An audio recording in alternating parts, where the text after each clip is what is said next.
Nu, ko sveiks, lai dzīvo? Man šodien ir ceturtdiena.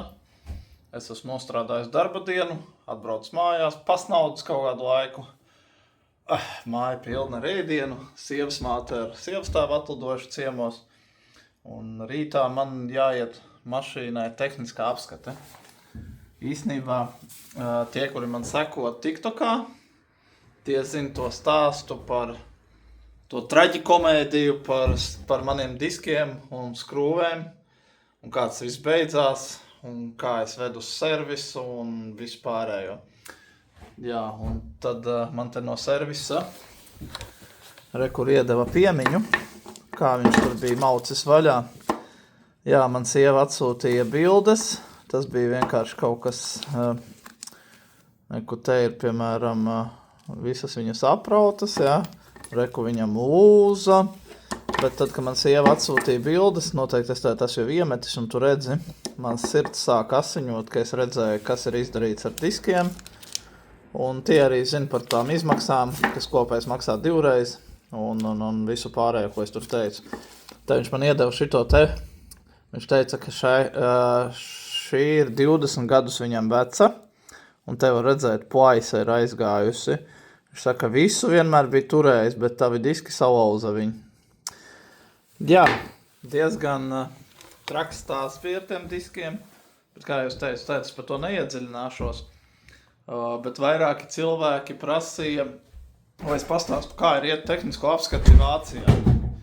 Es pats nezinu, kā ir iet tehnisko apskati Vācijā, jo šī būs man pirmā reize. Man pirms tam visas mašīnas bija reģistrētas ar latviešu numuriem.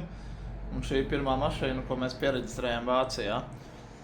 Man īstenībā, es tūlīt aiziešu parādīt, man pie motora kaut kur pūš garām atgāzes. Es Latvijā, ka biju, man īsti nevarēja atrast, kur vai nu viņš tur augsts kaut kur izpūš brīžiem vai kā. Bet es speciāli tehnisko netīrīšu nost. Es speciāli atstāšu tās atgāzes, lai var redzēt, ka tur nokūpējis. Vai viņi atradīs, vai izies, es nezinu. Tehnisko dod uz 2 gadiem. Un es pēc tam pastāstīšu, cik izmaksā uzturēt G31 BMW Vācijā. Varbūt kāds varēs salīdzināt ar izmaksām Latvijā, es nezinu. Bet bija tāda interese, lai es pastāstu. Nu jā, tās izmaksas, cik ir uzturēt un cik maksā tehniskā. Man nav ne jausmas, cik tas izmaksā Latvijā, neapdrošināšana, neko tev arī visādi stāsti. Cik tev ir tā riska grupa, cik sen jau esi cik sen jau apdrošina mašīnas, cik gadi un vispārējais mašīna. Cik liels motors, cik lielā riska grupā, baigi daudz nianses, par ko viņi skatās to tehnisko. Bet jā, tagad aiziesim līdz mašīnai, es parādīšu to vietu, kur man laiž atgāzes. Un varbūt īstenībā kāds, kas zina par G31 kaut ko, varbūt iemet uzreiz komentāru, ja tiešām zina, kas tas ir, nevis min, bet kurš ir saskāries ar tieši tādu problēmu, ka izpūš tās atgāzes un varbūt uzreiz zinu, kur es varu meklēt. Varbūt tehniskajā man rīt izlaidīs cauri un neko nepateiks, bet moši, ka tu zini. Tā, ejam līdz mašīnai, parādīšu tev, kas tur kūp. Tā, es tūlītām atvēršu kapotu un parādīšu tev. Jā, zinu. Parādīšu tev, varbūt varēs redzēt to vietu, kur viņš ir nokūpējis. Tā tad. Reku ir motors, un es jums sameloju. Tā, tūlīt es paņemšu gaismu un mēģināšu tikt labāk klāt, lai jūs redzat. Tā tad es jūs lieku motorā iekšā. Sieva tikko brauca karsts. Tā tad rekur var redzēt, es nebāzīšu baigi rokas, reku šitajā vietā, labi iebāzīšu. Tur pilnīgi viss melns ir, un gribētu saprast, no kurienes viņš pūš ārā. Tur pat ir, var redzēt to melnumu lejā arī, redzi, viss nokūpējis. Un viņš uzpūš tās atgāzes. Un es pacelšu, lai labāk varētu saprast. Un tad varbūt kāds vienkārši zina jau pateikt, kas tas varētu būt un ko meklēt. Jā, tas ir 2-litrīgais dīzels, manuprāt, 193 zirgi bija. Tā nedaudz notīrīja putekļus nost un rudeni izņēma ārā, kur tur bija sakritis pa malām. Bet to vietu, kur es rādīju, kur ir atgāzes nākušas ārā un melns nokvēpējis, to es nemaz netīrīju, lai viņi tehniskajā muškā atradīs. Likšu rītā īstenībā šitā laba feature. Nenožēloju ne brīdi, kas nopircis. Rekur uz jumta ir tules tas riteņturētājs. Un tad, kad ar riteņiem braukā, baigi forši ērti uzmet uz jumta, aizbrauc kaut kur izgāz aplīti. Iekāpšu iekšā, iztīrīšu vēl logus. Notīrīšu logus no iekšpuses. Jo es ar to mašīnu vispār, manuprāt, sen neesmu braucis. Tā. Jā, man pat sievas profils stāv virsū. Nu kā sen? Es jau braucu pārsvarā tikai ar savām darba mašīnām.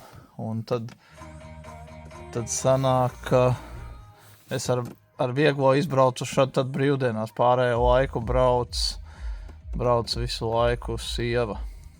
Labi, tad tiekamies noteikti. Tiekamies mēs no rīta. Un brauksim uz tehnisko. Nav ne jausmas, nekāda sistēma, nekas tur notiek.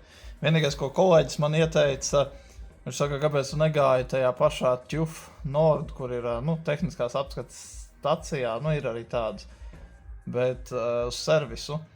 Es saku, nezinu, it kā jau darbā teica, ka servisā varētu iet un viss būs čotka, bet servis it kā vairāk piečakrēties var. Varbūt atradīs, kas man tur nokūpējis ir.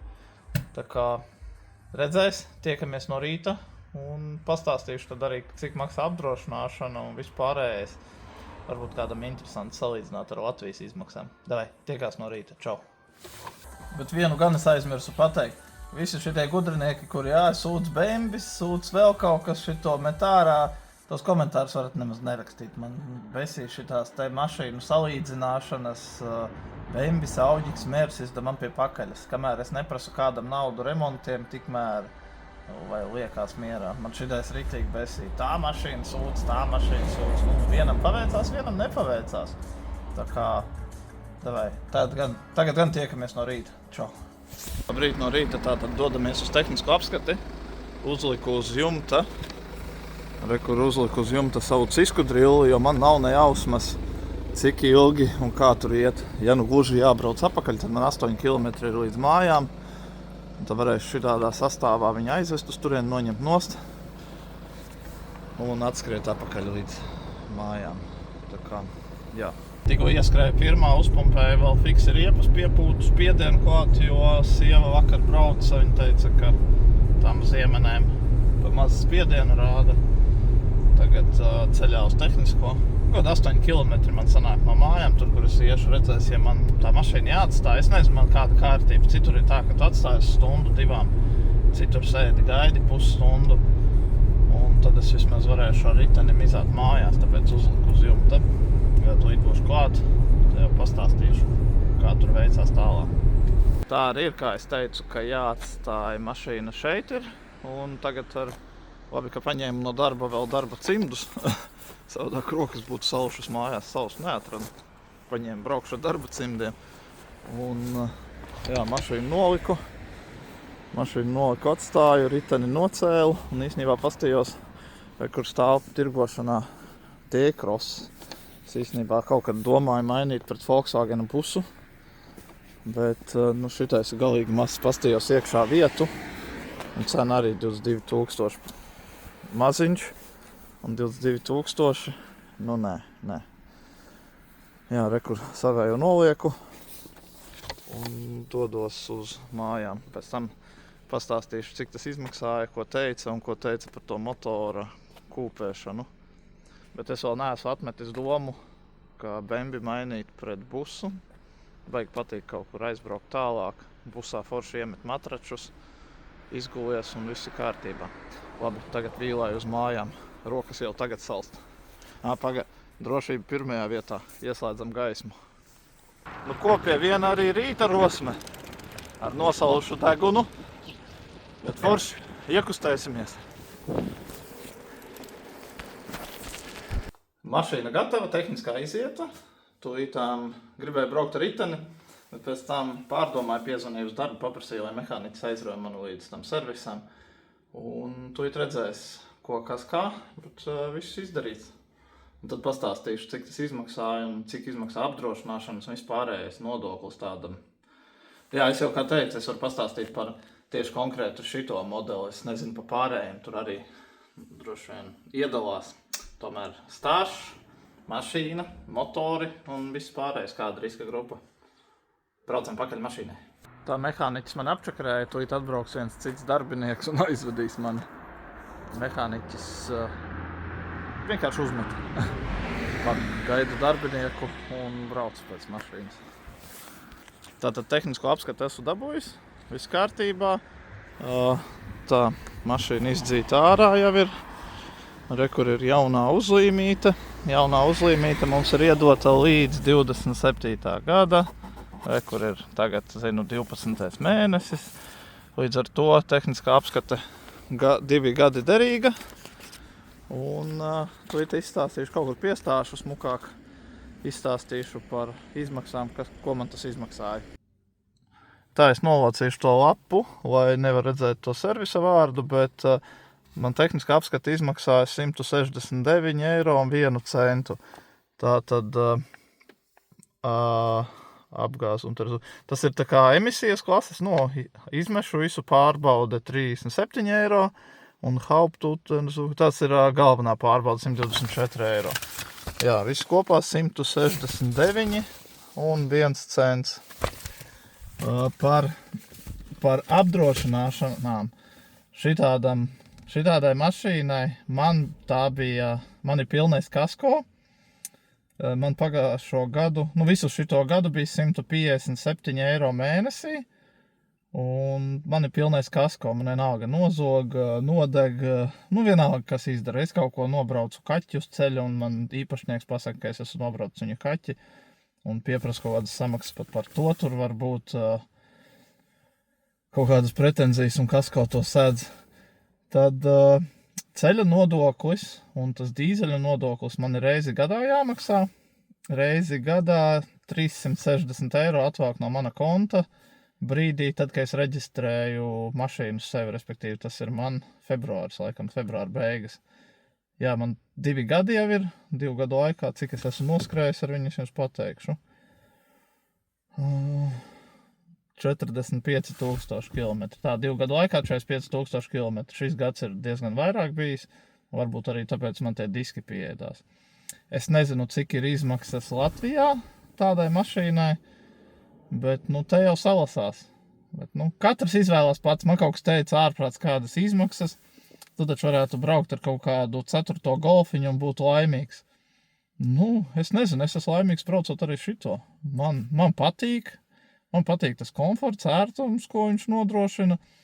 Un es savu BMW to gājienu sāku ar E46. Tad es sapratu, ka tas nekam nedara priekš ģimenes. Un nomainīju pret E61 garo. Bet tur viņš, beigās viņš tik ātri pārdots. Un pēc tam jau es paņēmu F11. Pēc F11 es sapratu, ka man jāreģistrē mašīna šeit. Es izdomāju, ka es viņu dzīšu uz Latviju pārdot un gribu pamēģināt to G klasi. Es pastījos, starp citu, Latvijā viens pazīstams arī cilvēks. Viņu tur pareklamēja, krāsotājs un kurš ņemās ar mašīnām, vārdus nesauksim. Un tad es izdomāju, ka es arī gribētu to G klasi, pārdevu to F11 un iesēdos G klasē. Nevienu brīdi nenožēloju. Es godvārds esmu priecīgs par to, kā man ir BMW kalpojuši. Tagad lipinot kopā to video, sapratu, ka nepateicu. Man arī kaut kas bija prasījis, vai man nav tā, ka pietrūkst jauda tam 2-litrīgajam. Zini kā? Ja man būtu ar kādu jāmērās ar pincīšiem, tad varbūt man pietrūktu tā jauda, bet viss, ko man vajag dabūt gatavu, es dabonu. Sieva visur aizbrauc, es aizbraucu, ģimene visur tiekam. Mašīna piekrauta vienmēr iet arī, kad kaut kur tālāk braucam. Es nejūtu neko tādu, kas man liktu tādu sajūtas izraisītu, ka ārprāts un kā var šitā te vilkties. Jo es jau tāpat arī vēl joprojām domāju tā kā tiekties uz to benzīna pusi, bet pagaidām nevaru saņemties. Ja viennozīmīgi, ja iesim pāri uz kādu citu mašīnu par to busu, es nezinu, vai busi vispār ir benzīni, un vai buss iznāk izdevīgāks benzīns. To gan es nezinu, bet jā, doma ir pa benzīnu. Galva palika. Nē, par parastu benzīnu motoru. Un tie visi, kuri grib teikti, ka BMW sūds vai cits ir labāks vai ko, nu brauciet tā kādu jūs gribat. Nebāžieties man virsū. Es jums naudu neprasu taisīt tās mašīnas, nu tā ir. Un, ja gribu, lai brauc cits ar Žiguli, es arī labprāt ar Žiguli braukt, bet kaut kā nevar apvienot to ar ģimenes braukšanu, visu normāli, kaut kur tālākus gabals. Paldies par uzmanību! Aptuveni sapratāt noteikti izmaksas. Tātad ceļa nodoklis 360 eiro gadā, tehniskā apskata reizi 2 gados 169 eiro un pilnais kasko 160 tagad mēnesī. Tā kā savelkiet paralēlus varbūt kaut ko ar Latvijas izmaksām, es nezinu, man nav ne mazākās jausmas. Es tagad droši vien braukšu uztaisīt vēl vienu jaunu video un tiekamies jau kādā citā manā video. Atā!